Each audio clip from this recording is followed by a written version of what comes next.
Jake, the year 2005 has produced the situation where you've played 11 games, won 8, drawn 1 and lost 2. Are you happy in the overall situation?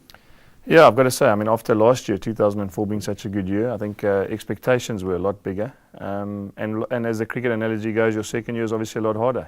People knew that we were a force, and then we got a fixture list from hell, because we had to play Australia 4 times, New Zealand twice, and then the French 3 times. So to sit back at the end of the year and say results like you've said now, is obviously quite pleasing, and I'm sure it adds value to the next couple of years.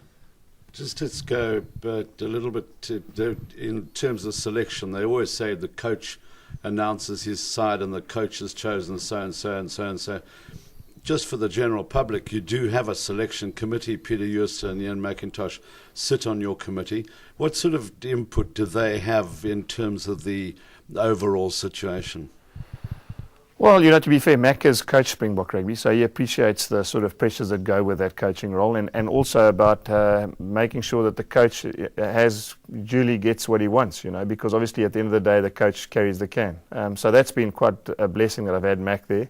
And Peter, has been around for a long time, is also understands that, that we need to get results, and we work really well together on the basis that we want to put the best team on. We have the same policy that we want to keep the consistency and the continuity in selection, and also make it difficult for players to become Springboks. I think those three things, and buying in from the selector's point of view, makes our job so much easier. And I think, again, which has helped in the last 2 years more so, is most of the players pick themselves. So when we sit down to pick a squad of 28, we probably only debate about 3 or 4 players. The 24 that we pick basically pick themselves, and the 4 that we debate about, it's so close that at the end of the day, usually we just go on the basis we pick the guy who's the incumbent.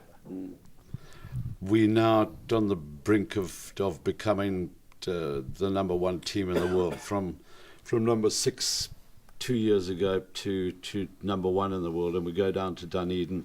We've never won at Carisbrooke. I personally thought you were getting a bit tense. Well, you were personally right. To be honest, I was. To be fair, we'd never won in Carisbrooke since 1921. We had never won back-to-back Tri-Nations.